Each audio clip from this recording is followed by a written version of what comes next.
Okay အားလုံးပဲမင်္ဂလာပါဗျာကျွန်တော်ဒီနေ့ပြပြပေးမယ့်အကြောင်းကတော့ဒီ EKS cluster ကို upgrading လုပ်တာကိုပြပြပေးပါမှာပေါ့နော်ဒီ upgrading မလုပ်ခင်မှာကျွန်တော်တို့ဒီ EKS ရဲ့ Kubernetes version life cycle ရဲ့အကြောင်းလေးကိုနည်းနည်းလေးသိအောင်နည်းနည်းလေးပြပြမှာပေါ့နော်ဒါဆိုရင်ကျွန်တော်လက်ရှိအနေနဲ့ကဒီ Amazon EKS မှာကဒီ Kubernetes minor version 1.3040 ရှိနေပြီပေါ့နော်သူကဒီ AWS EKS ကဒီ minor version တွေကိုဒီ every 4 month အတိုင်းပေါ့နော်ဒီလေးလဒီတိုင်းမှာသူ minor version အသစ်တွေ release ထပ်လုပ်တယ်ပေါ့နော်သူရဲ့ဒီ string release လုပ်တယ်ပြီးသွားရင်သူရဲ့ဒီ minor version ကို deprecation cycle တွေလုပ်တယ်ပေါ့နော် deprecation cycle လုပ်တယ်နောက်ထပ်သူကဒီ EKS ကသူ EKS ကိုဒီ support မှာနှစ်မျိုးရှိတယ်ဗျာဒီ minor version တွေကို support လုပ်တဲ့အခါနှစ်မျိုးရှိတယ်ကျွန်တော်ဒီမှာ standard support နဲ့ extended support ဆိုပြီးတော့နှစ်မျိုးရှိတယ်ပေါ့နော် standard support ကကျတော့ကျွန်တော်တို့ဒီ version ကိုထုတ်ပြီးတော့14လအထိဒါ standard support ပေါ့နော် standard support ရှိတယ် extended support ကတော့ကျွန်တော် standard support ကုန်သွားတာနဲ့နောက်ထပ်12လပေါ့နော်နောက်12လကို extended support ရှိတယ် okay ဒီ standard support နဲ့ extended support ကဘာကွာလဲဆိုတော့ကျွန်တော်တို့ဒီ standard support 14လအတွင်းဒီဝင်နေကျွန်တော်တို့ cluster တွေဆိုရင်ကျွန်တော် upgrade လုပ်တဲ့အခါမှာဒီ standard support ဝင်တဲ့အချိန်မှာ upgrade လုပ်တဲ့အခါမှာကျွန်တော်တို့ဒီ AWS ကို charges ပေးကြ cost ပေးကြမလို့ပေါ့နော် upgrading cluster upgrading အတွက်ဒီ cost ပေးကြမလို့ကျွန်တော်အဲ့လိုမှမဟုတ်ဒီ standard support ကုန်သွားပြီဗျာဒီ14လအတွင်းမှာကျွန်တော်တို့ upgrade မလုပ်လိုက်မိဘူးပေါ့နော် upgrade မလုပ်လိုက်မိတခုပဲအကြောင်းကြောင့်မအားလို့မလုပ်ဖြစ်တာပဲဖြစ်ဒါမှမဟုတ်ကျွန်တော်တို့ရဲ့ဒီ EKS cluster ထဲမှာသုံးတဲ့ application တွေကဒီ upgrade version နဲ့မကိုက်တာဖြစ်ဖြစ်ပေါ့နော်အဲ့လိုမျိုးဒီ fix လုပ်ဖို့တော့စောင့်နေတဲ့အချိန်မှာကျွန်တော်တို့ကဒီ standard support period ကိုကြော်သွားတဲ့အခါမှာ extended support ထဲရောက်သွားပါတော့အဲ့လို extended support ထဲရောက်သွားလဲဆိုရင်ကျွန်တော်တို့ကဒါချက်ကောက်တယ်ပေါ့နော်အဲ့ extended support ရောက်မှဒီ cluster upgrade လုပ်မယ်ဆိုချက်ကောက်တယ်ပေါ့နော်အဲ့အချိန်မှာကျွန်တော်တို့ကဒီ extended support ထဲရောက်သွားပြီးတော့ဒီချက်ချင်းထားပါတော့ဗျာချက်ချင်း upgrade မလုပ်နိုင်သေးဘူးဆိုလဲလာတိုင်းမှာကျွန်တော်တို့ကပတ်စံပေးနေရမှာဒီ extended support မှာပေါ့နော် extended support ကဒီနောက်ထပ်12လ support လုပ်တယ်ပေါ့နော်အဲ12လမှာအဲ12လအတွင်းကိုမှကျွန်တော်တို့ကထပ်ပြီးတော့ upgrade မလုပ်နိုင်ဘူးဆိုရင် standard support လည်းကုန်သွားပြီ extended support လည်းကုန်သွားပြီဆိုရင်တော့ကျွန်တော်တို့ cluster ကဒီ AWS ကနေဘာ support မှမရတော့ဘူးပေါ့နော်အဲ့တော့ဒီ AWS ရဲ့ recommend ကကြတော့ cluster ကိုဒီ version အသစ်ထွက်တိုင်းမှာသူက upgrade လုပ်စေချင်တယ်ပေါ့နော်သူ recommend ရလုပ်စေချင်တယ် okay ဒီမှာကျွန်တော်တို့အောက်မှာကြည့်လိုက်မယ်ဒီ standard support နဲ့ available version နဲ့ extended support ရဲ့ available version သူကဒီ standard support နဲ့ extended support နှစ်ခုလုံးမှာသူ version 3ခုခွာပေးထားတယ်ဘာလို့လဲဆိုတော့ကျွန်တော်တို့ကဒီအသစ်တစ်တိုင်းလဲအမြဲလောက်ဆရာမလို့ရ version နှစ်ခုခွာပြီးတော့ကျွန်တော်တို့လောက်ထားလို့ရတယ်ဟုတ်နော်ကျွန်တော်ဒီလက်ရှိမှာ standard support အနေနဲ့ available ဖြစ်နေတဲ့ version က 1.32 ရှိတယ် 1.33 ရှိတယ် 1.34 ရှိတယ် extended support အနေနဲ့ကကြတော့ 1.29 1.30 1.31 ရှိတယ်ခေထားပါတော့ကျွန်တော်တို့ cluster ကအခုလက်ရှိ 1.33 နဲ့တင်ထားရပါတော့ 1.33 နဲ့တင်ထားရဆိုရင်နောက်ထပ်1.35 ထွက်လာတဲ့ခါကျရင်ဒီ 1.32 ကကြတော့ extended support တွေဝင်သွားမှာဒီ 1.29 ကကြတော့ဒါ deprecation license ဖြစ်တယ်ပါအောင်ပါပေါ့နော်သူကတော့ကြာရင်ဒီ30 31 32ဆိုပြီးဖြစ်သွားမယ်ကျွန်တော်တို့ standard support ကြတော့33 34 35ဆိုပြီးဖြစ်သွားမယ်အချိန်မှာဆိုရင်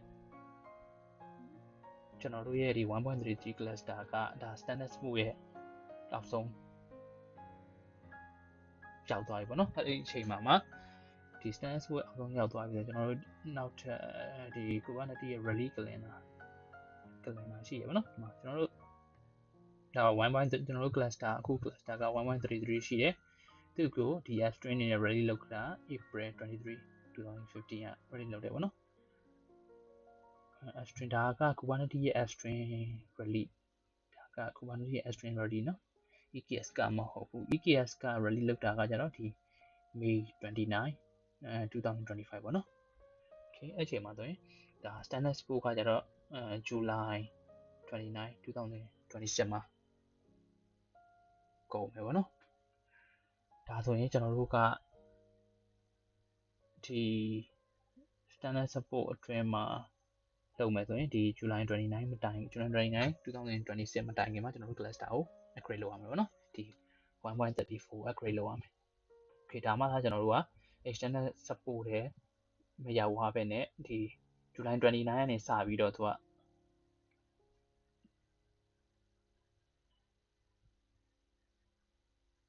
ဒီ July 29 2016 ကနေစပြီးတော့ဒီနောက်ဒီကို external support တွေဝင်အောင်ပါဗောနော် external support အနေနဲ့ကနောက်ထပ်12 month ဗောနော်12 month ရှိမယ်12 month နဲ့ဝင်အောင်ပါအဲ့ထဲဟိုမှာဝင်သွားပြီဆိုရင်ကျွန်တော်တို့ဒီပတ်စံပေးရမယ်သူ့ရဲ့ amount အနေနဲ့ကဘယ်လောက်ရှိမလဲဆိုတော့ကျွန်တော်တို့မှာ estimate တွက်ကြည့်မယ်ပြထားပါတော့ဒါကတော့ default region ပဲထားလိုက်မယ်ဒီ pricing ကဒီ external support ကတော့ per region ပဲဖြစ်တူတူပဲဗောနော်sorry ကျွန်တော်တို့ EKS ဖြစ်ကမှာ EKS configure okay ဒါဆိုရင် cluster ဒါ control plane ရဲ့ pricing ပေါ့နော်ဒါကဒီ standard control plane ရဲ့ pricing standard support မှာပေါ့နော် standard support မှာရှိတဲ့ဒီ control plane ရဲ့ pricing က per month ကိုမှ73ပေါ့နော်73 USD ဒေါ်လာလည်းရှိတယ် okay ကျွန်တော်တို့ကအဲ့ဒီ standard support ကျော်သွားလို့external support တွေဝင်သွားတဲ့ခါကျရင်ကျွန်တော်ကြည့်လိုက်ဘယ်လောက်ကြာအောင်လဲဒီမှာ external support တွေဝင်သွားပြီဆိုရင်သူက365 USD ဖြစ်သွားပြီဒါဆိုရင်ကျွန်တော်တို့ကဒီ cluster ကြီးကို external support ရောက်သွား upgrade မလုပ်နိုင်သေးတဲ့တစ်လောက်ကိုဒီ365ဒေါ်လာပို့ပေးနေရပါဘောနော်အဲ့လိုမျိုးမဖြစ်အောင်လို့ဒီဘက်ကကျွန်တော်တို့ဒီ recommend အနေနဲ့ပေါ့နော်သူက cluster standard support ထဲမှာရှိသေးဒီ version 3ခုပေးထားတယ်အဲ့ version 3ခုအတွင်းမှာဒီ standard support အတွင်းဝင်အောင်လို့ upgrade လိုက်လုပ်စေချင်တာပေါ့နော် okay ဒါဆိုရင်တော့ဟိုဒီ Kubernetes ရဲ့ဒီ version life cycle လေးကိုတော့နည်းငယ်ဒီမြင်အောင်မိမယ်ထင်တယ်။ဘာလို့လဲဒီ standard support တွေ external support တွေကဒါတွေကကျွန်တော်တို့ cluster တွေတော့ဒါတွေကသိရမယ်ဥစ္စာပေါ့နော်။ကျွန်တော်တို့ဒီ standard support ကျော်ဝိုင်းဒီပတ်စံပေးရမယ်ကိစ္စတွေရှိနေတော့ okay ဒီဟာတော့သူရဲ့ rally တွေပေါ့နော်။ဒီ rally တွေကတော့ဟိုကြည့်ရင်တော့ understand the Kubernetes version life cycle ES ဆိုတဲ့ဆာမှာသွားကြည့်လို့ရပါတော့။သေးစိတ်ကတော့သေးစိတ်တော့ပြောပြတော့ပေါ့နော်။မိုင်လဲအောက်မှာ FAQ တွေရေးပေးတာရှိရပါတော့။ဒီ external support အတွက်တို့ဒီ external support အတွက် FAQ တွေရေးပေးတာရှိတယ်။ okay ကျွန်တော်တို့ကအခု cluster upgrading process ကိုသွားမှာပေါ့နော် cluster upgrading process မှာဆိုတာကကျွန်တော်ဆက်ထည့်လိုက်ဒီ6ခုရှိရပါတော့cluster upgrading လုပ်တော့မယ်ဆိုရင်ကျွန်တော်တို့ဒီ cluster upgrade inside မှာရှိတဲ့ဒီ any head issue ပေါ့နော်တခုဒီ issue တွေရှိမရှိလို့ကျွန်တော်တို့ upgrade လုပ်ဖို့အတွက် any issue ရှိမရှိလို့ကျွန်တော်တို့ဒီ upgrade inside မှာသွားပြီးတော့ကြည့်လို့ရပါတော့အဲ့တော့ကြည့်လို့လည်း comparison ဖြစ်တယ်ဆိုရင်ကျွန်တော်တို့ upgrade စလုပ်လို့ရပြီအရင်ဆုံးအနေနဲ့ upgrade လုပ်မယ်ဆိုရင် control plane ကိုအရင် upgrade လုပ်ရမယ် control plane upgrade လုပ်ပြီးသွားမှကျွန်တော်တို့ data plane ကိုဒီ control plane နဲ့ compatible ဖြစ်တဲ့ version ကို upgrade လုပ်မှာပေါ့နော်ပြီးတော့ရင်တော့ကျွန်တော်တို့ဒီ any addition နဲ့ဒီ application တွေ run လာတဲ့ဒီ cluster 1ဒီ additional application တွေ run နိုင်ဆိုလဲအဲ့ဒါကို upgrade လုပ်ရမယ်။ဒီနည်းအားဖြင့်ဘယ်လိုလဲဆိုတော့ cluster auto scaler လိုမျိုး application တွေ run နိုင်မယ်ဆိုရင်ကျွန်တော်တို့ဒီအားကိုလည်း upgrade လုပ်ရမယ်။ဆိုတော့ကျွန်တော်တို့ကျွန်တော်သုံးတာဒီ stat တော့မပါဘူးပေါ့နော်။ကျွန်တော်လုပ်ထားရတယ်မှာဒီ cluster auto scaler တော့ဘာမှမ run နိုင်တဲ့အတွက်ကျွန်တော်ဒီ stat ကတော့ကြော်လိုက်လို့ရတယ်။ပြီးသွားရင်တော့ကျွန်တော်တို့ control plane upgrade လုပ်မယ် data plane upgrade လုပ်မယ်ပြီးသွားရင်ကျွန်တော်တို့ဒီ Amazon EKS ကဒီ provide လုပ်ထားတဲ့ဟို add-on တွေပေါ့နော် add-on တွေကို upgrade လုပ်အောင်ပါလဲဆိုတော့သူ Amazon ဒီ VPC CNI တို့ CodeDNS တို့ဒီ Cube Browser တို့ဒီ control plane နဲ့ compatible ဖြစ်တဲ့ version ကို upgrade လုပ်အောင်မယ်ပြီးသွားရင်တော့ကျွန်တော်တို့ရဲ့ဒီ any client Kubernetes ရဲ့ cluster နဲ့ communicate လုပ်မဲ့ any client အတိုင်းကို upgrade လုပ်အောင်မယ်ဒီနေ့အဖြစ် kubectl ရဲ့ပေါ့နော် kubectl ရဲ့ကိုလည်း upgrade လုပ်အောင်မယ် okay ကျွန်တော်ကလောဆယ် demo cluster လေးတစ်ခုစောက်ထားတယ်ဒီမှာဆိုရင်ကျွန်တော်တို့ရဲ့ cluster version minor version က 1.33 ပေါ့နော်ဒီမှာဆိုရင်ကျွန်တော်တို့ version ရဲ့ဒီ standard support ကဘယ်အချိန်ကုန်မလဲဆိုတော့ 1.33 က July 29 2026 မှာဒါ standard support ကုန်မယ်ပေါ့နော် okay ကျွန်တော်အားကြောင့်မလို့အခုချိန်အဲ့ standard support မကုန်ရင်မှကျွန်တော်တို့ upgrade လုပ်ရမယ်ပေါ့နော် AWS recommend လုပ်မယ်ဆိုရင်အရင်ဆုံးအနေနဲ့ကျွန်တော်တို့ upgrade insight ကိုအရင်စီရမယ်ပေါ့နော်ဘာ issue ရှိမရှိဒီမှာတော့ cluster head မှာဘာ issue မှမရှိဘူး node မှာလည်း issue မရှိဘူး capability မှာဘာ issue မှမရှိဘူးနော် okay issue ဟိုမှာပြခင်ကျွန်တော်တို့ဒီမှာတစ်ချက် kubectl ရဲ့ canal နဲ့ကြည့်လိုက် sorry kubectl ရဲ့ canal နဲ့ခေါ်ကြည့်ရမှာကျွန်တော်တို့ဒီမှာဒါဆိုရင် cluster ထဲမှာ node ၄ခုရှိရပါတော့ node ၄ခု ready ဖြစ်နေရ version က1.33.5 EKS ဒါနောက်က EKS ရဲ့ version ပေါ့နော် okay 1.33.5 version ရှိရပါတော့ကျွန်တော်တို့ပေါ်အနေနဲ့ကကျွန်တော် default ထဲမှာတော့ဟိုမှာတော့ဒီမှာတော့ဒါ left cluster ဖြစ်တဲ့အတွက်ကျွန်တော်ကတော့အများကြီးတော့မရှိဘူးပေါ့နော်ဒီ engine port လေးတစ်ခုလည်းပြီးတော့ cube system ထဲမှာဒါကသူ့အတွက်ဟို control plane အတွက်လိုအပ်တဲ့ဒီ port တွေပေါ့နော် EKS ဒီ monitoring အတွက်ဥစားတော့ port identity agent တို့ cube browser တို့ matrix server တို့ဒါတွေပဲရှိတယ်ပေါ့နော် okay ဒါဆိုရင်ကျွန်တော်တို့ upgrade insight မှာအကုန်လုံးကဒီမှာတော့ best.5 ကိုပြပြီး best.ပြကျွန်တော်တို့ဒါကိုနှိပ်ပြီးတော့ကြည့်လိုက်လို့ရတယ် okay ဒါပါလေဒီမှာပြောရ cluster head issue တွေပေါ့နော် cluster head issue ပါရှိတယ်ပြီးသွားရင် Amazon Link နဲ့ compatibility ပေါ့နော်သူရဲ့ဒီအဓိကဟိုပါပေါ့ဒီ cluster running လုပ်နေတဲ့ဒီ node တွေပေါ့နော်ဒီ node တွေမှာ issue ရှိလာပြီး cube browser version တွေ kubelet version တွေဒီကျွန်တော်တို့ 1.33 ရရင်34မြင့်ဖို့ရဖို့အတွက်ဘာ issue တွေရှိလဲပေါ့နော်ဒီမှာတော့ pass ဖြစ်တဲ့အတွက်ကျွန်တော်အဲ့ issue တွေကိုဘာမှမရှိဘူး issue မရှိဘူးပေါ့နော်တခါလေ upgrade လုပ်လို့ရတယ်ဆိုတော့အနေထားရောက်တာပေါ့နော် okay အဲ့ဆိုရင်ကျွန်တော်တို့ upgrade လုပ်မယ်ဆိုရင်ဒီမှာညကျတော့မှ upgrade ပေးထားတာလေး upgrade နေလိုက်အောင်ပေါ့နော်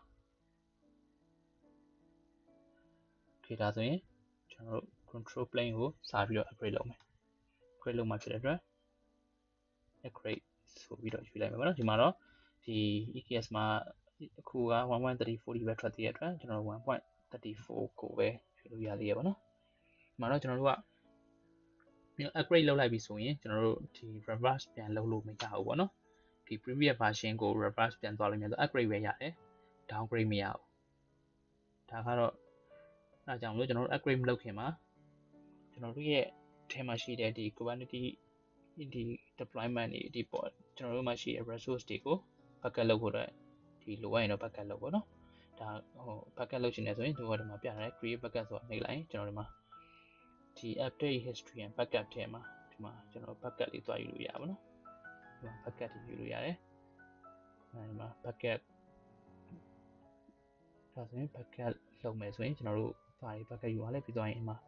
backup အတွက် rule တဲ့ IAM rule တွေ attach လုပ်ပြရမယ်ပြီးသွားရင်သူ backup port ဒီ specify လုပ်ပြရမယ်ပေါ့နော်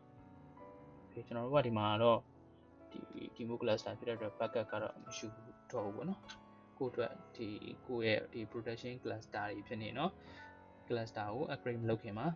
ဒီ best practice အနေနဲ့ bucket ကိုuse စေချင်တယ်ပေါ့နော် okay ဒီမှာဆိုရင်ကျွန်တော်တို့ဒါကကျွန်တော်မှာ node group အနေနဲ့နှစ်ခုရှိတယ်ပေါ့နော် EKS demo system လို့ဒါကကျွန်တော်တို့ system အတွက်လိုရတဲ့တနည်းအားဖြင့်ဒီ quantity ရဲ့critical add-on တွေပဲ run မဲ့ဥမာAWS code cube system မှာ run တဲ့ဥစ္စာတွေပေါ့နော်ဒီ Codianas တို့ cube matrix server တို့ပေါ့နော်အဲ့လိုမျိုးဟာတွေအတွက်ကို system ထားပြီးတော့ကျွန်တော်တို့ရဲ့ဒီ application တွေ run ဖို့ကျွန်တော်တို့သုံးပြီး application တွေ run ဖို့တက်ကိုကြတော့ဒီ KS Worker ဆိုတဲ့ node group ဆောက်ထားတာပေါ့နော်ဒီ node group နှစ်ခုလုံးမှာ design ရဲ့ site ကတူတူထားတဲ့အတွက်အဲကြောင့် node လေးလုံးဖြစ်နေတာဒီအဖြစ်ဒီ system အတွက် node ကနှစ်ခု worker အတွက် node ကနှစ်ခုပေါ့နော် okay အဲဆိုရင်ကျွန်တော်တို့ဒီ cluster ကို upgrade လုပ်လိုက်ပြီပေါ့နော် upgrade လုပ်မယ်ဆိုရင်ဒီမှာ default အနေနဲ့သူကတော့ရွေးထားပြီးသား okay အဲဆိုရင်ကျွန်တော်တို့ cluster လေးကို upgrade လုပ်လိုက်မယ် okay upgrade လုပ်တဲ့အချိန်မှာကျွန်တော်တို့ဒီ click ပဲပေါ့နော်ဒါဆိုရင်ကျွန်တော်တို့ refresh လုပ်ကြည့်တဲ့အချိန်မှာ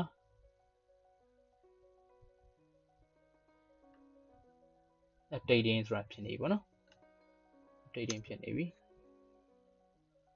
ဒီမှာဘာထူးကြလဲဘာမှမထူးကြသေးဘူးပေါ့နော်ဒါ control plane ကိုလုံးနေဒီကျွန်တော်တို့ running ဖြစ်နေတဲ့ဥစ္စာရဲ့ဘာမှ effect မဖြစ်ဘူးဗျာminor and use system ကျွန်တော်ဘာမှ effect မရှိဘူး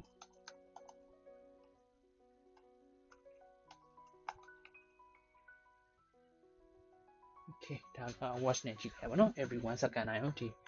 watch နဲ့ကြည့်တယ်ကျွန်တော်တို့ control plane ကို upgrade လုပ်နေတယ်ကျွန်တော်တို့ဒီ system node ဒီ worker node တွေကတော့ဒီလက်ရှိသူ့ဘာသူလုံးနေပါတော့ကျွန်တော် control plane ကိုပဲ upgrade လုပ်လိုက်အောင်ပဲဒီဒါကမှတခုခုဆိုဒီဟာ AWS က manage service user ဖြစ်တဲ့အတွက် AWS ကတခုဆိုရင်ဘက်က support ရှိရပါတော့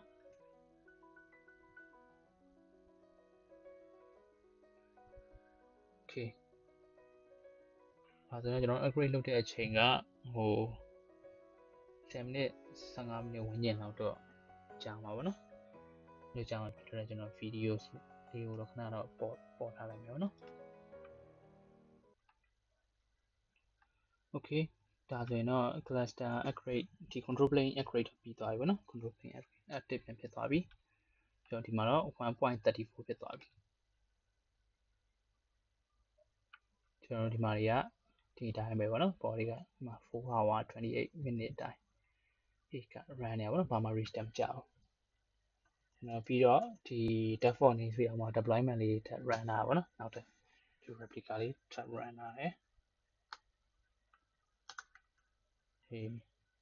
ဒါကလည်းကျွန်တော်တို့ဒီ 57 နဲ့စုံတဲ့ပုံမှာနှစ်ခု105နဲ့စုံတဲ့ပုံမှာနှစ်ခုပေါ့နော် okay ဒါဆိုရင်ကျွန်တော် control plane တော့ upgrade လုပ်ပြီးသွားပြီပေါ့နော် okay ဒါဆိုရင်ကျွန်တော် QCT ရဲ့ CAN node နဲ့ကြည့်လိုက်မယ် QCT ရဲ့ CAN node နဲ့ကြည့်ရင်ဒီမှာကျွန်တော်တို့ရဲ့ဒီ node group တွေက 1.33 တွေပဲဖြစ်သေးတယ်ပေါ့ node group ရဲ့ system node group ရောဒီ worker node group တွေရော 1.32 ပဲဖြစ်သေးအဲ့ဒါကြီးကိုပါကျွန်တော်ဒီ control plane နဲ့ compatible ဖြစ်တဲ့ version ကိုလိုက်ပြီးတော့ upgrade လုပ်ရမယ် okay ရင်တော့လည်းကျွန်တော်တို့ဒီ control plane ရဲ့ဥစ္စာကိုစစ်ကြည့်ချင်တော့ QCT ရဲ့ version ဆိုလို့ရမယ် okay ဒါဆိုရင် control plane အနေနဲ့ version စစ်လိုက်ခါမှာ server version က 1.34.2 ပေါ့နော် okay ကျွန်တော် client version ကလည်း 1.34 ပဲ client version ကို sorry က 1.34 သွင်းတာဆိုတော့ client version ကတော့ upgrade လုပ်ရမှာတော့ပေါ့နော် okay server version လည်း 1.34 ဖြစ်သွားပြီကျွန်တော်အဓိကဒီ manage node group တွေကိုပဲထပ်ပြီးတော့ upgrade လုပ်ရမှာပေါ့နော် okay upgrade ဘယ်လိုလုပ်မလဲဆိုဒီမှာလည်းသူ node tip အနေနဲ့1လေးတွေပြထားပါတော့ ဘာလဲဆိုတော့ဒီမှာ new AMI release version are available to node group ဒီ node group တွေမှာ new AMI version ထွက်နေပြီလို့ပြောရပါတော့ new AMI ဥစ္စာကို update လုပ်ခိုင်းတာပေါ့ okay ကျွန်တော်အရင်ဆုံးအနေနဲ့ system node group ကို upgrade ရင်လုပ်လိုက်မယ်เนาะအတွက်ခုနကကျွန်တော် watch နဲ့ if system ကိုကြည့်ထားလိုက်မယ်ဒါ system node group တွေလုံးမှာဆိုတော့ okay team ကို system နဲ့ဝင်လိုက်မယ် okay ဒီမှာ update now ဆိုတာလေးနေလိုက်အောင်မယ်ဒါပေမဲ့ဒီ manage node group တွေမှာကျတော့ upgrade လုပ်ရင် upgrade strategy ရှိရပါတော့သူက upgrade strategy ကနှစ်ခုရှိတယ် for update နဲ့ဒီ for update ကကျတော့ဒီကသူကupdate ကို force အနေနဲ့လုပ်သွားမှာပေါ့နော်ဒီ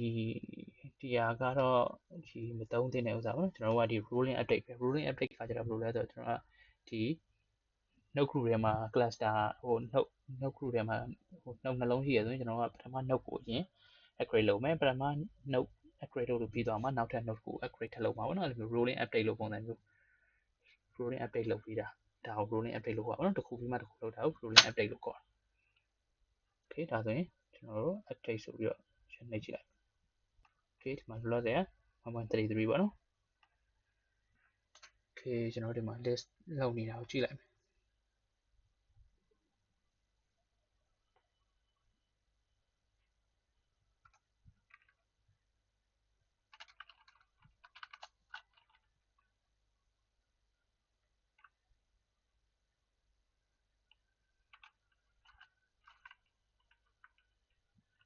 okay ဘာဖြစ်သွားလဲဆိုတော့ကျွန်တော်ဒါဆိုရင်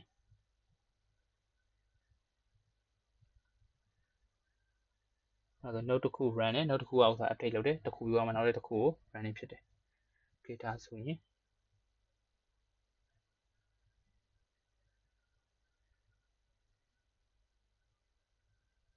ဒါဆိုရင် restart ကြာသွားတယ်ဥစ္စာပေါ့နော်ဒီ okay အဲ့ဆိုရင်ပြီးသွားပြီထင်တယ် update တော့လုပ်နေတော့မယ်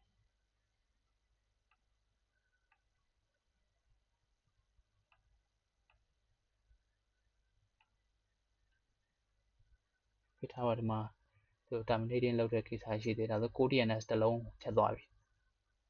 ဖြတ်သွားပြီပေါ့နော်တစ်လုံးပြန်ဖြတ်သွားပြီနောက်တစ်လုံးမှတော့မလုပ်သေး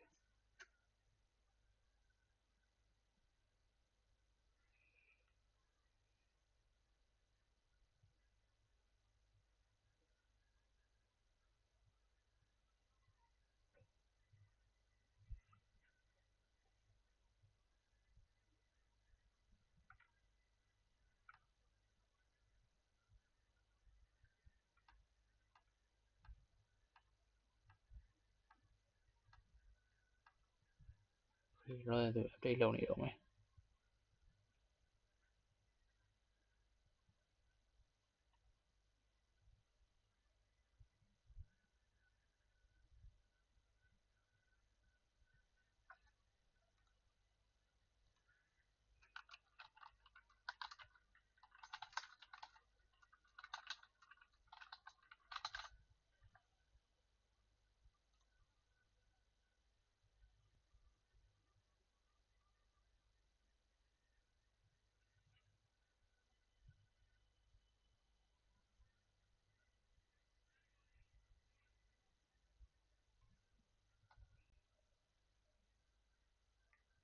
ဒီမှာဆိုရင်သူနှလုံးလုံးကို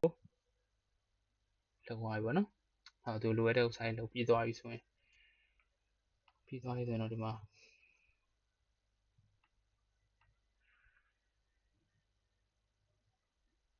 issue တွေပါဘာမှမရှိဘူးတော့တဲ့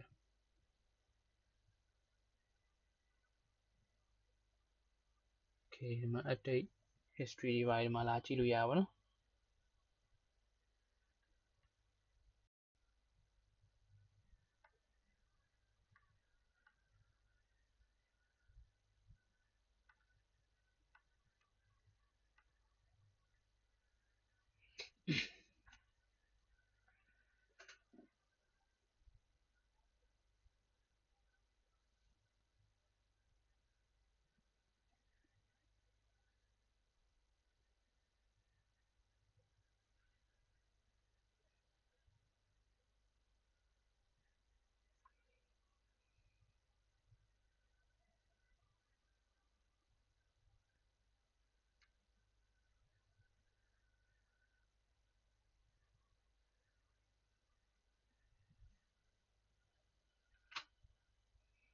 ဒီအခြေအနေမှာ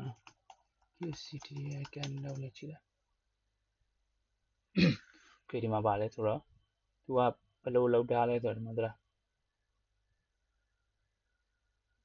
ကျွန်တော်တို့ဒီ running ဖြစ်နေတဲ့ခုနက system node 2 node ရှိတယ်ပေါ့နော်အဲ့ system node 2 node ကို scheduling disable လုပ်ပြီးတော့ဒီနောက်ထပ်အသစ်ဆောက်တာပေါ့နော်နောက်ထပ်အသစ်ဆောက်ပြီးတော့ node ဒီ system node သစ်ဆောက်အဲ့ node ပေါ်ကိုရွှေ့ပြီးသွားမှာအားလုံးပြီးသွားမှာဒီဥစ္စာကိုတာမင်လောက်ချမှာပေါ့နော်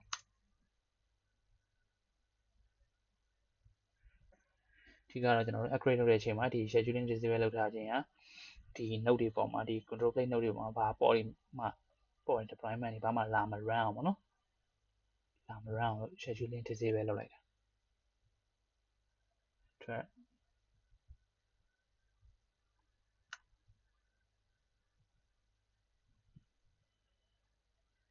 โอเคဆိုရင်ကျွန်တော်ပေါ်ကိုချက်ပြန်ကြည့်လိုက်မှာကြောင့်မလို့ကျွန်တော်ဒီနေရာတွေကလည်းဒီ6ခုဖြစ်နေပါတော့ဒီဒါတွေက demo set နဲ့ run အတွက်သူက demo set ကနေသူက demo set ကတော့ scheduling disable လုပ်ထားတယ်သူက run demo set ကကျတော့ monitoring agent လို့ပုံစံမျိုးလုပ်ပေးရတော့ဒီ demo set ကတော့အကုန် run တယ်ဒီ demo set ကလွဲပြီးတော့တခြားဒီ port တို့ deployment တို့ replica set တို့ဘာတစ်ခုမှ scheduling disable လုပ်ထားတယ်နှုတ်မှာလာမ run ဘူးเนาะ okay ဒီလိုထပ်ကြည့်လိုက် okay ဒါဆိုရင်အဲ့လေငါတလုံးကကုန်ပြီးသွားပြီဆိုတော့သူတာမင်လောက်ချသွားပါဘောเนาะ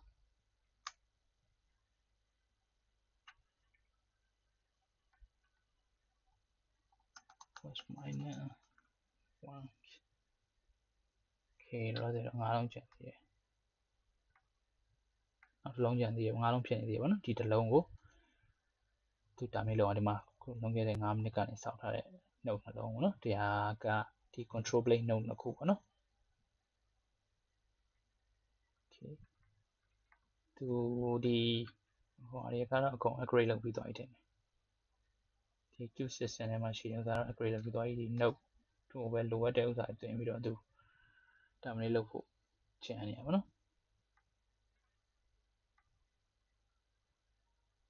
ပြဒါဆိုရင်ကျွန်တော်တို့က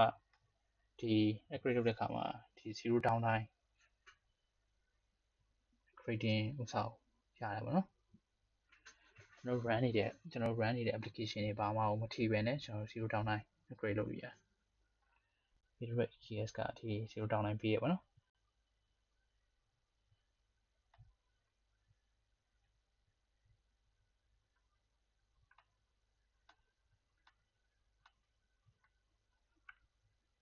okay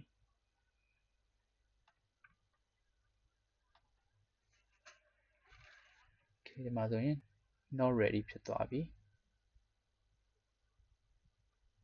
not ready ဖြစ်သွားပြီဆိုတော့ကျွန်တော်ဒီမှာ instant ထဲမှာသွားကြည့်လိုက် okay ဒီမှာကျွန်တော်တို့ခုနဒီနှလုံးတာမင်လောက်သွားပြီ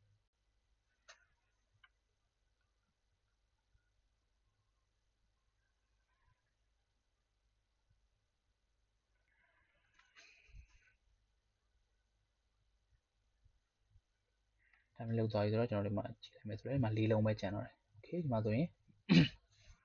ကျွန်တော်၄လုံးမှာဆိုရင်ခုနက upgrade လုပ်ထားတဲ့နှလုံးက 1.34.2 ဖြစ်သွားပြီပေါ့နော် ready လည်းပြန်ဖြစ်သွားပြီဒီမှာလည်းပုံမှန်အခြေအနေအတိုင်းပြန်ကုန် run နေပြီ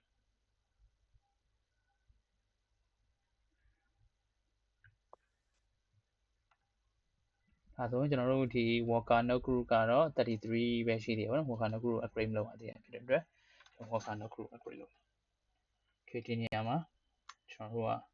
gap for minus o white worker node group ကြတော့ဒီလိုနော် minus o white okay ဒါဆိုရင်ကျွန်တော်မှတ်ရလွယ်အောင်ဒီမှာ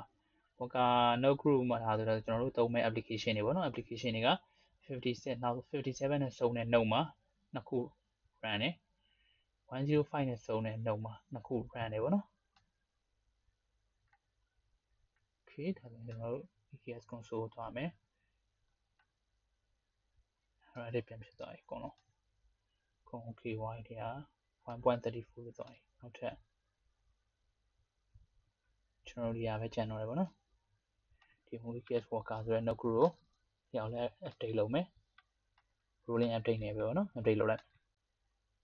okay updating လုပ်ပြီဒီကတော့ကျွန်တော်ပေါ့ကိုအရင်ကြည့်ထားမယ် okay engine လေးက57နဲ့ပြီးတော့ဒီ RH ကြီးကျူတယ်က57เนาะကျွန်တော်ဒီလိုလောက်ထားဖို့ကောင်းတယ်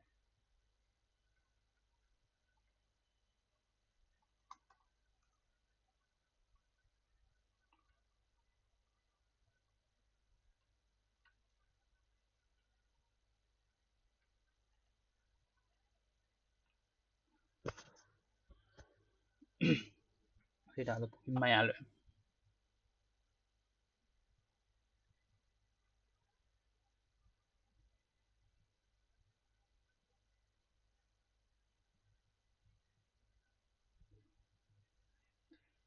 ဒီအချိန်မှာနှုတ်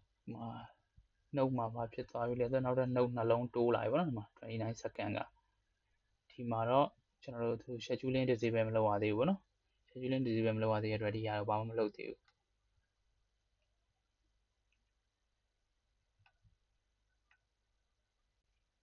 ကျွန်တော်တို့ဒီ open source မှာဆိုဒီလို cluster upgrading ကိစ္စတွေကိုကျွန်တော်တို့ကကိုယ်တိုင်ဒီ manual ထည့်လို့ရပါဘူးเนาะကျွန်တော် Kubernetes ရဲ့ upgrade plan တို့ upgrade plan တွေလုပ်ပြီးမှ upgrade apply လုပ် okay ဒီမှာဆိုရင် scheduling disable လုပ်သွားပြီအဲဒါဆိုရင်ဒီဘက်လာကြည့်မယ်ဒီဘက်လာကြည့်အခါမှာဒီမှာ port တွေပြန်ဆောက်သွားပြီပေါ့နော်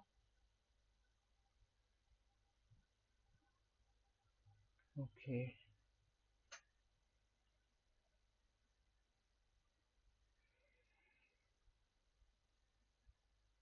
တရားတင်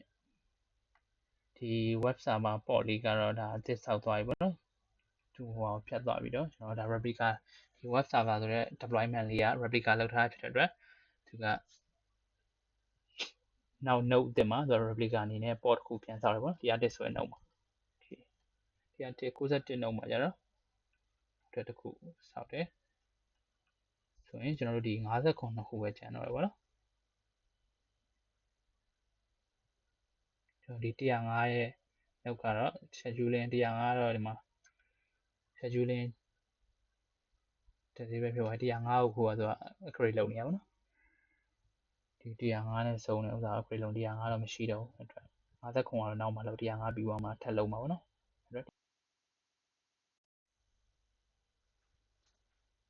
105တော့ပြီးသွားလာပြီပေါ့နော်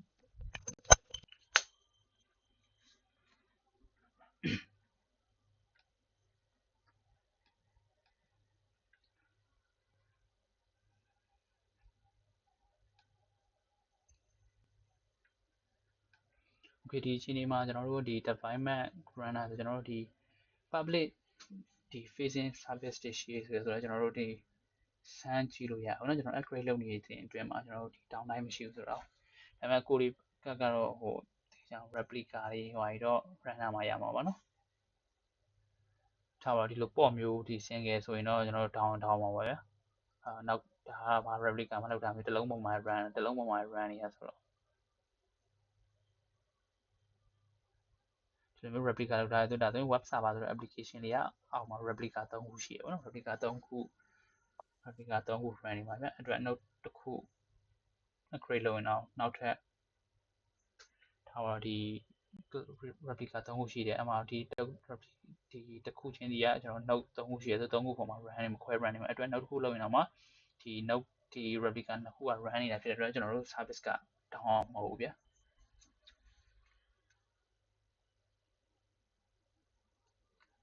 ဒါကတော့ဟို upgrade လုပ်ခင်မှာတည်းကကျွန်တော်တို့ကြိုပြီးတော့ plan လုပ်ရမယ့်ကိစ္စတွေပေါ့နော်ကျွန်တော်တို့ရဲ့ဒီ Kubernetes application က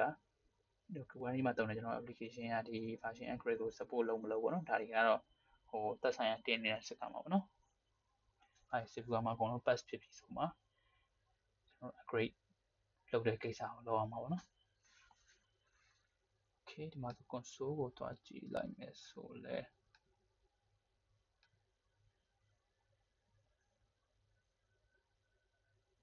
အားလုံး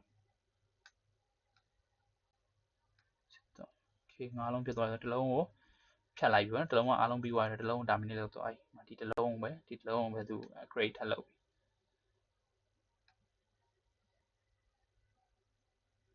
okay ဒီနေရာမှာဘာထူးခြားသွားလဲဆိုတော့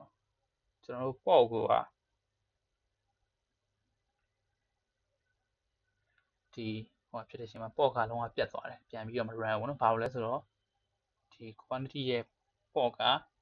set healing မရဘူးပေါ့နော်ကျွန်တော်တို့ set healing လိုချင်တယ်ဆိုရင်တော့ကျွန်တော်တို့ဒီ deployment ကိုသုံးမှရမယ် deployment တို့ပြီးသွားရင်ဒီ state booster တို့ဒါတွေသုံးမှရမယ်ပေါ့နော်ကျွန်တော်အဲ့ဒါကိုလည်းပြချင်လို့ဒီပေါ့လေးတစ်ခု run ပြပါနော်ဒါဆိုရင်ကျွန်တော်တို့ဒီ node 2မှာ run နေတဲ့ဒီ web server ဒီ deployment လေးကတော့ပြန်ပြီးတော့ run သွားပြီပေါ့နော်ပေါ့မှာကျတော့သူ set healing မရဘူးလို့လဲဆိုတော့ပေါ့ဒီသူ့ပေါ့မှာဟိုပေါ့ထဲမှာ container ပဲရှိရတယ်ဘာမှဟိုမပါဘူး deployment မှာကျတော့ကျွန်တော်ဘယ်လိုပါလဲဆိုတော့ဒီ deployment အောက်မှာထားပါတော့ဒါက deployment ရှိတယ်ဗျ deployment အောက်မှာကျွန်တော် replica လောက်ထားတယ်ကျွန်တော် deployment အောက်မှာဒီ replica sub ဆိုပြီးတော့ရှိ describe deployment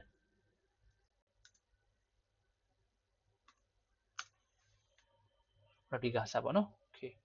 ဒီမှာ deployment ကို describe လုပ်လိုက်မယ်ဆိုရင်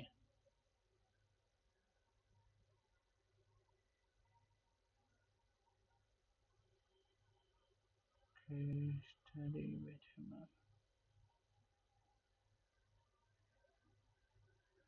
replica okay ဒီမှာ whole replica မှာဘာမှမရှိတော့ဘူးနော် replica set နေရာမှာဒါက replica set ရဲ့prefix ပေါ့နော်75094နဲ့ဆုံးတာပေါ့နော် replica set new replica set ဖြစ်သွားပြီပေါ့နော်ကျွန်တော်တို့ upgrade လုပ်တဲ့အတွက်ဒီ replica set ပါတယ်သူကဘယ်လိုမျိုးလဲဆိုတော့ deployment ကကျွန်တော်တို့ port တွေကိုသူကထားရိုက် manage လုပ်တာမဟုတ်သူချာ deployment နဲ့ port ချာထဲမှာ replica set ဆိုတာရှိအဲ့ replica set ကနေမှကျွန်တော် port တွေကို management လုပ်တာပေါ့နော်တနည်းအားဖြင့်ဒီ deployment က3ခု run ပါဆိုပြီးတော့ပြောလိုက်ပြီဆိုတော့ ဒါဆိုရင်သူကဒီ available အမြဲတမ်း3ခုဖြစ်နေအောင်ပေါ့နော်ဒီမှာဆိုရင် replica မှာဆိုကျွန်တော်ကြည့်ကြည့်လို့ရ desire က3ခုကြီးညာထားတဲ့အတွက်သူကအမြဲတမ်း admin run 3ခုဖြစ်နေအောင် replica set ကနေမှလုပ်ပြီးရကျွန်တော်တို့ဘယ်လောက်ပဲ down မှာဒီ replica set က3ခုအမြဲဖြစ်အောင်ပြန်လုပ်ပေးတယ်ပေါ့နော် okay ဒါဆိုရင် describe replica set ကိုတစ်ချက်ကြည့်ကြည့်အောင် replica set ရဲ့ name ကကြတော့ဒီဥစ္စာပေါ့နော်ဒီဥစ္စာဖြစ်မယ်ကျွန်တော် describe လုပ်ကြည့်မယ် okay ဒါဆိုရင် replica set ကနေမှ replica set ကနေမှဒီမှာပေါ့ကို deployment လုပ်တာပေါ့နော် replica set ကိုထိန်းတဲ့လူကြတော့ control ပိုင်းကြတော့ deployment ပေါ့နော် deployment ကထိန်းတယ် replica set ကနေမှ port တွေကိုပြန်ပြီးထိန်းတယ်ပေါ့နော်ဒီမှာဆိုရင်ဒီမှာ port status မှာ3 running 0 waiting ပေါ့နော်ဘာမှမရှိဘူး okay အမြဲတမ်း replica ကနေမှ3 current 3 desire ပေါ့နော်3 desire ဖြစ်တဲ့အတွက်အမြဲတမ်း3 current ထိ running ဖြစ်နေအောင် replica set နေမှာလုပ်ပြီးဒီမှာဆိုရင်ကျွန်တော်ဒီမှာကျွန်တော် port replication controller ကနေမှ3ခုဒါကလွန်ခဲ့တဲ့21မိနစ်တော့3ခု running အောင်လုပ်ပြီးတာပြီးတော့ဒီမှာခုဒါကဒီ worker node တွေ upgrade လုပ်ရတော့လေသူကအမြဲ3ခုပြန်ဖြစ်အောင်ဒီ desire state တိုင်းပြန်လုပ်ပေးရပါတော့ okay ဒါဆိုရင်တော့အားလုံးပြီးသွားပြီကျွန်တော် node တွေလည်းဒီ worker node တွေလည်း upgrade လုပ်ပြီးသွားပြီဆိုတော့သူအရင်မသုံးတော့တဲ့ဟိုဒီ version အဟောင်းကဥစ္စာကို terminate လုပ်သွားပြီဆိုတော့ကျွန်တော်ဘာမှ 1.33 မရှိတော့ဘူးเนาะ 1.34 ပဲဖြစ်သွားပြီ okay အဲ့ဆိုရင် EKS console မှာလည်းတွားကြည့်လိုက်မယ်ဆိုရင်ကျွန်တော်ဒီမှာ compute မှာခုနက1ဆိုပြီးပြတဲ့ဥစ္စာလေးလည်းမရှိတော့ဘူးเนาะဒါပေမဲ့ဒီ add-on မှာတော့ရှိနေသေးတယ် add-on မှာပါလဲဆိုတော့ကျွန်တော်တို့ဒီ new version ဖြစ်နေတာတွေကျွန်တော်တို့ခုနပြောခဲ့တဲ့ဒီဥစ္စာပေါ့เนาะဒီ Amazon VPC CNI နဲ့ CodeDNS တွေ Cube Proxy ကိုလည်းဒီ EKS ရဲ့ဒီ control plane နဲ့ compatible ဖြစ်မဲ့ version ကိုလိုက်ပြီးတော့ upgrade လုပ်ပေးရမယ်ပေါ့နော်ဒါကနောက်ဆုံး state ပေါ့နော်ဒီအကို IP လုပ်ပေးရမယ်ဆိုတော့ကျွန်တော်တို့ Qt Browser မှာ update version ထွက်တယ်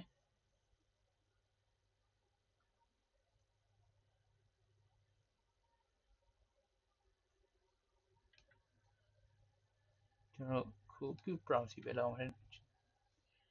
တော့လက်ရှိရှိနေတော့ Qt Browser မှာပဲ update ရှိနေပါကျန်တာကြီးက compatible ဖြစ်နေသေးတော့သူမလို့တင် Okay အဲ့ဆိုရင်ကျွန်တော်တို့ watch နဲ့ပြန်ကြည့်လိုက်မယ် capbot -n q system Qt Browser ကဒီမှာပါနော် Qt Browser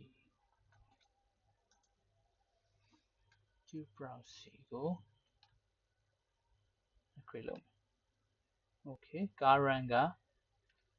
ဒါပါနော် default အနေနဲ့သုံးမယ်ဆိုရင်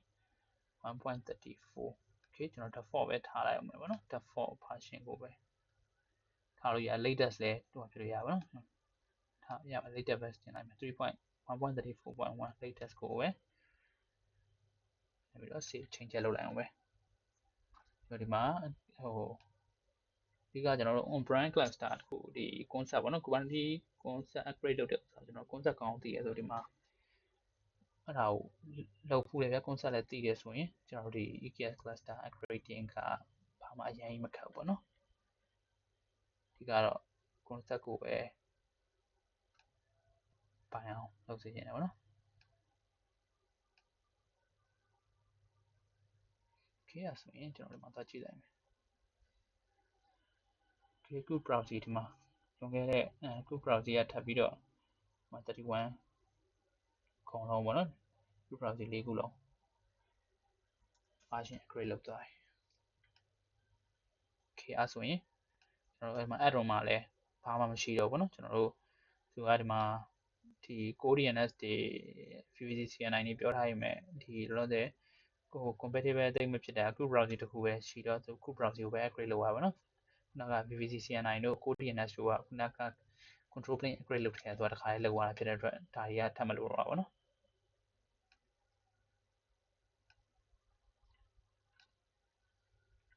Okay ဒါဆိုရင်เนาะကျွန်တော်တို့ဒီ EKS cluster upgrading process ကတော့ပြီးပြီပေါ့နော်ဒါပဲကျွန်တော်တို့ဒီမှာဆိုလဲ sport period ပြန်ထိုးပါပေါ့နော်ကျွန်တော်တို့ဒီ